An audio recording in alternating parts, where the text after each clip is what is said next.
Friends, welcome back to my channel. ನಾನಿವತ್ತು ಕಾಜು ಮಸಾಲ ಯಾವ ಥರ ಮಾಡೋದು ಅಂಥೇಳಿ ಸಿಂಪಲ್ಲಾಗಿ ನಿಮಗೆ ತೋರಿಸ್ತಾ ಇದ್ದೀನಿ. ಅಷ್ಟೇ ಟೇಸ್ಟ್ ಕೂಡ ತುಂಬ ಚೆನ್ನಾಗಿರುತ್ತೆ ಈ ಥರ ಮಾಡಿದ್ರೆ. ಇವತ್ತು ನಾನು ಕಾಜು ಮಸಾಲದು ಒಳ್ಳೆ ಕಾಂಬಿನೇಷನ್ ಅಂದರೆ ತಂದೂರಿ ರೊಟ್ಟಿ ಅಲ್ವಾ. ಸೊ ತಂದೂರಿ ರೊಟ್ಟಿ ಮಾಡಿದ್ದೀನಿ, ಬಟ್ ಆ ರೆಸಿಪಿನ ಇವತ್ತು ಹಾಕಲ್ಲ.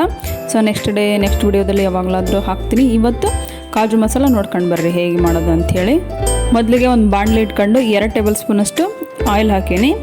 ನೀವಿಲ್ಲಿ ತುಪ್ಪ ಬೇಕಿದ್ರೂ ಹಾಕ್ಕೋಬೋದು. ನಾನು ಮಾಡ್ತಿರೋ ಗ್ರೇವಿ ಇವಾಗ 2 ಮೆಂಬರ್ಸ್ಗೆ ಆರಾಮಾಗಿ ಸರ್ವ್ ಮಾಡ್ಬೋದು. ಇಲ್ಲಿ ನಾನಿವಾಗ 2 ಟೇಬಲ್ ಸ್ಪೂನಷ್ಟು ಎಣ್ಣೆ ಹಾಕಿದ್ನಲ್ಲ, ಅದು ಕಾದತಿ. ಸೊ ಎಣ್ಣೆ ಬಿಸಿ ಆದಮೇಲೆ ಗೋಡಂಬಿನ ಹಾಕಿ ಫ್ರೈ ಮಾಡಬೇಕು ಚೆನ್ನಾಗಿ. ಇದು ಸ್ವಲ್ಪ ಗೋಲ್ಡನ್ ಬ್ರೌನ್ ಬರಬೇಕು. ಆ ಥರ ಬರೋವರೆಗೂ ನೀವು ಲೋ ಫ್ಲೇಮಲ್ಲೇ ಚೆನ್ನಾಗಿ ಫ್ರೈ ಮಾಡಬೇಕು. ಇವಾಗ ನೋಡ್ಬೋದು ನೀವು ಕಲರ್ ಎಲ್ಲ ಚೇಂಜ್ ಆಗ್ಯಾವು, ಚೆನ್ನಾಗಿ ಫ್ರೈ ಆಗ್ಯಾವೆ. ಇವಾಗ ನಾನು ಇದನ್ನು ಒಂದು ಪ್ಲೇಟಿಗೆ ಸಪ್ರೇಟಾಗಿ ತೆಗೆದಿಟ್ಕೊತೀನಿ. ನೆಕ್ಸ್ಟು ಅದರಲ್ಲೇ ಎಣ್ಣೆ ಉಳಿದಿರುತ್ತಲ್ಲ, ಸೊ ನೀವು ಮತ್ತೆ ಬೇಕಿದ್ರೆ ಹಾಕೋಬೋದು.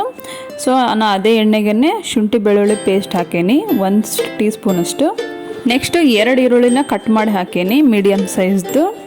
ನೀವು ಗ್ರೇವಿ ಮಸಾಲ ಜಾಸ್ತಿ ಬೇಕಂತ ಹೇಳಿದ್ರೆ ನೀವು ಇಲ್ಲಿ ಆನಿಯನ್ನ ಅಂದರೆ ಈರುಳ್ಳಿನ ಜಾಸ್ತಿ ಹಾಕ್ಕೋಬೇಕು. ಸೊ ನಾನಿಲ್ಲಿ 2 ಈರುಳ್ಳಿ ಹಾಕೊಂಡೇನಿ. ಇದು ಸ್ವಲ್ಪ ಫ್ರೈ ಆದಮೇಲೆ ಟೊಮೆಟೊ ಹಾಕೋಬೇಕು. ಇನ್ನು ಯಾರು ನನ್ನ ಚಾನಲ್ಗೆ ಸಬ್ಸ್ಕ್ರೈಬ್ ಆಗಿಲ್ಲ ನೋಡಿ, ಇವಾಗಲೇ ಸಬ್ಸ್ಕ್ರೈಬ್ ಮಾಡಿರಿ. ಈ ವಿಡಿಯೋ ಇಷ್ಟ ಆದರೆ ಲೈಕ್ ಮಾಡಿರಿ, ಕಮೆಂಟ್ ಮಾಡೋದು ಮಾತ್ರ ಮರಿಬೇಡ್ರಿ. ಈರುಳ್ಳಿ ಸ್ವಲ್ಪ ಫ್ರೈ ಆಗ್ಯಾವು. ಈ ಟೈಮಲ್ಲಿ ನಾನು ಇದಕ್ಕೆ ಟೊಮೆಟೊ ಹಾಕೇನಿ. ಇಲ್ಲಿ 1 ಟೊಮೆಟೊ ಹಾಕೇನಿ ನಾನು. ಇದಕ್ಕೇನು ಹುಳಿ ಜಾಸ್ತಿ ಬೇಕಾಗಲ್ಲ, ಯಾಕಂತ ಹೇಳಿದ್ರೆ ನಾವು ಮತ್ತೆ ಊಟ ಮಾಡುವಾಗ ನಿಂಬೆಹಣ್ಣು ಯೂಸ್ ಮಾಡ್ತೀವಲ್ಲ, ಅದಕ್ಕೋಸ್ಕರ 1 ಟೊಮೆಟೊ ಆದರೆ ಸಾಕು. ಹಸಿ ವಾಸನೆ ಎಲ್ಲ ಹೋಗಿ ಚೆನ್ನಾಗಿ ಫ್ರೈ ಆಗಬೇಕು.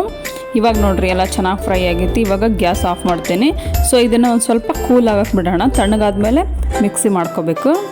ಇದು ಇವಾಗ ಕೂಲ್ ಆಗೈತಿ. ಇದನ್ನು ಇವಾಗ ನಾನು ಮಿಕ್ಸಿ ಜಾರ್ಗೆ ಟ್ರಾನ್ಸ್ಫರ್ ಮಾಡ್ಕೊಂಡೇನಿ.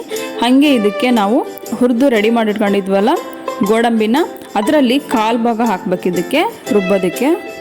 ಕಡಿಮೆ ಹಾಕಿದರೂ ಪರವಾಗಿಲ್ಲ, ಗೋಡಂಬಿನ ಮಿಕ್ಸಿ ಮಾಡೋದಕ್ಕೆ ಜಾಸ್ತಿ ಹಾಕಬಾರ್ದು. ಜಾಸ್ತಿ ಹಾಕಿಬಿಟ್ರೆ ಆಮೇಲೆ ಚಟ್ನಿ ಥರ ಹೋಗ್ಬಿಡುತ್ತೆ ಅದು ಗ್ರೇವಿ. ಸೊ ಮೀಡಿಯಮ್ಮಾಗಿ ಸ್ವಲ್ಪನೇ ಹಾಕೊಳ್ರಿ ರುಬ್ಬೋದಕ್ಕೆ. ಇವಾಗ ಇಲ್ಲಿ ನಾನು ಅದೇ ಬಾಣಲಿಗೆ ಎಲ್ಲ ಫ್ರೈ ಮಾಡಿ ತೊಗೊಂಡಿದ್ವಲ್ಲ, ಅದೇ ಬಾಣಲಿಗೆ 2 ಟೇಬಲ್ ಸ್ಪೂನಷ್ಟು ಆಯಿಲ್ ಹಾಕೀನಿ. ಆಯಿಲ್ ಹಾಕಿದ್ಮೇಲೆ 1 ಏಲಕ್ಕಿ ಹಾಕೀನಿ. ನಕ್ಷತ್ರ ಹೂವು ಇರುತ್ತಲ್ಲ, ಅದರಲ್ಲಿ 1 ದಳ ಮಾತ್ರ ಹಾಕಿದ್ದೀನಿ. ಒಂದು ಸ್ವಲ್ಪ ಚಕ್ಕೆ, ಒಂದು ಅರ್ಧ ಇಂಚಷ್ಟು, 2 ಲವಂಗ ಹಾಕಿದ್ದೀನಿ. ಮತ್ತು ಚಿಕ್ಕದಾಗಿ 1 ಈರುಳ್ಳಿನ ಕಟ್ ಮಾಡಿ ಇಟ್ಕೊಂಡಿದ್ದೆ, 1 ಈರುಳ್ಳಿ ಹಾಕಿದ್ದೀನಿ. ಇವಾಗ ಇದು ಸ್ವಲ್ಪ ಚೆನ್ನಾಗಿ ಫ್ರೈ ಆದಮೇಲೆ ನಾವು ಮಿಕ್ಸಿ ಮಾಡ್ಕೊಂಡಿದ್ವಲ್ಲ ಆ ಮಸಾಲೆ ಹಾಕೋಣ. ಇದು ಸ್ವಲ್ಪ ಚೆನ್ನಾಗಿ ಫ್ರೈ ಆಗಲಿ. ಇವಾಗ ಈರುಳ್ಳಿ ಚೆನ್ನಾಗಿ ಫ್ರೈ ಆಗವು. ಈ ಟೈಮಲ್ಲಿ ನಾವು ಮಿಕ್ಸಿ ಮಾಡ್ಕೊಂಡಿದ್ವಲ್ಲ ಈರುಳ್ಳಿ ಮತ್ತು ಟೊಮೆಟೊ, ಕಾಜು ಎಲ್ಲ ಹಾಕಿ ಮಿಕ್ಸಿ ಮಾಡಿ ಪೇಸ್ಟ್ ಮಾಡ್ಕೊಂಡಿದ್ವಲ್ಲ, ಆ ಪೇಸ್ಟ್ ಹಾಕಿ ಚೆನ್ನಾಗಿ ಮಿಕ್ಸ್ ಮಾಡೀನಿ ಇವಾಗ. ಸೊ ಇದು 1-2 ನಿಮಿಷ ಚೆನ್ನಾಗಿ ಬೆಂದೈತಿ. ಇವಾಗ ಅದಕ್ಕೆ 1 ಟೇಬಲ್ ಸ್ಪೂನಷ್ಟು ಉಪ್ಪು ಹಾಕೀನಿ. ಉಪ್ಪು ಮಾತ್ರ ನೋಡ್ಕೊಂಡು ಹಾಕಬೇಕು, ಮತ್ತೆ ಬೇಕಿದ್ರೆ ಹಾಕ್ಕೋಬೋದು. ಇದಕ್ಕೆ ಜಾಸ್ತಿ ಉಪ್ಪು ತಗೊಳ್ಳಲ್ಲ. 1 ಸ್ಪೂನಷ್ಟು ಉಪ್ಪು ಹಾಕಿ ನಾನಿವಾಗ. ಹಾಗೆ 1 ಸ್ಪೂನಷ್ಟು ಖಾರದ ಪುಡಿ ಹಾಕೀನಿ. ಅರ್ಧ ಸ್ಪೂನಷ್ಟು ಗರಂ ಮಸಾಲ ಹಾಕ್ಕೊಂಡೇನಿ. ಇದನ್ನು ಇವಾಗ ಚೆನ್ನಾಗಿ ಮಿಕ್ಸ್ ಮಾಡಿ ಇದು ಕೂಡ 1-2 ನಿಮಿಷ ಚೆನ್ನಾಗಿ ಬೇಯಬೇಕು. ಕ್ಲೀನಾಗಿ ಎಲ್ಲ ಸ್ಟೆಪ್ ಬೈ ಸ್ಟೆಪ್ ಮಾಡಬೇಕು ಈ ಥರ. ಹಾಗಾದರೆ ಅದು ಟೇಸ್ಟ್ ಚೆನ್ನಾಗಿ ಬರ್ತೈತಿ. ಇಲ್ಲ ಅಂತ ಹೇಳಿದ್ರೆ ಹಸಿ ವಾಸನೆ ಇದ್ದರೆ ಒಂಚೂರು ಚೆನ್ನಾಗಾಗಲ್ಲ ಟೇಸ್ಟು. ಇವಾಗ 1-2 ನಿಮಿಷ ಬೇಯೋದಕ್ಕೆ ಬಿಟ್ಟಿದ್ದೆ. ನೀವು ನೋಡ್ತಾ ಇರ್ಬೋದು ಚೆನ್ನಾಗಿ ಎಣ್ಣೆ ಎಲ್ಲ ಬಿಟ್ಕೋತಾ ಇದ್ದೆ. ಈ ಟೈಮಲ್ಲಿ ಫ್ರೆಶ್ ಕ್ರೀಮ್ 2 ಟೀ ಸ್ಪೂನಷ್ಟು ಫ್ರೆಶ್ ಕ್ರೀಮ್ ಹಾಕೀನಿ. ನಿಮಗೆ ಫ್ರೆಶ್ ಕ್ರೀಮ್ ಇಷ್ಟ ಇಲ್ಲ ಅಂತ ಹೇಳಿದ್ರೆ ಸ್ಕಿಪ್ ಮಾಡ್ಕೋಬೋದು, ಬಟ್ ಹಾಕಿದರೆ ತುಂಬಾ ಚೆನ್ನಾಗಿರುತ್ತೆ ಇದು ಟೇಸ್ಟು. ಇವಾಗ ನಾನು ಗೋಡಂಬಿ ಹಾಕ್ತಾಯಿದ್ದೀನಿ.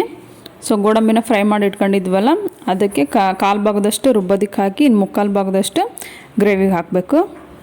ಗೋಡಂಬಿ ಹಾಕಿದ ಮೇಲೆ ಕೂಡ 1-2 ನಿಮಿಷ ಬೇಯಿಸಬೇಕು. ಲಾಸ್ಟಲ್ಲಿ ಕೊತ್ತಂಬರಿ ಸೊಪ್ಪು ಹಾಕಿದರೆ ಮುಗೀತು. ತುಂಬಾ ಈಸಿ ಇದು ಮಾಡೋದು, ಹಂಗೆ ಬೇಗ ಕೂಡ ಆಗುತ್ತಿದ್ದು. ನೀವು ಈ ಥರ ಮಾಡಿ ಟ್ರೈ ಮಾಡಿ ನೋಡಿರಿ, ಸೇಮ್ ಹೋಟೆಲ್ ಟೇಸ್ಟೇ ಇರುತ್ತಿದ್ದು. ಇಲ್ಲಿ ನಾನು ಬಳಸಿರೋದು ಮನೇಲಿ ಮಾಡಿರೋ ಖಾರದ ಪುಡಿ ಆಗಿರೋದ್ರಿಂದ ಇದು ಕಲರ್ ಇರಲ್ಲ, ಬಟ್ ಖಾರ ಜಾಸ್ತಿ ಇರುತ್ತೆ. ಹಾಗೆ ಹೋಟೆಲ್ ರೆಸ್ಟೋರೆಂಟ್ಗಳಲ್ಲೆಲ್ಲ ಫುಡ್ ಕಲರ್ ಹಾಕಿರ್ತಾರೆ. ಸೊ ಅವ್ರದ್ದು ಜಾಸ್ತಿ ಕಲರ್ ರೆಡ್ ಆಗಿರುತ್ತೆ. ನಾನಿಲ್ಲಿ ಯಾವುದೇ ಫುಡ್ ಕಲರ್ ಯೂಸ್ ಮಾಡಿಲ್ಲ. ಸೊ ಹೆಲ್ದಿಯಾಗಿ ನ್ಯಾಚುರಲ್ ಆಗಿ ಇದೆ ಈ recipe. So thank you for watching my channel.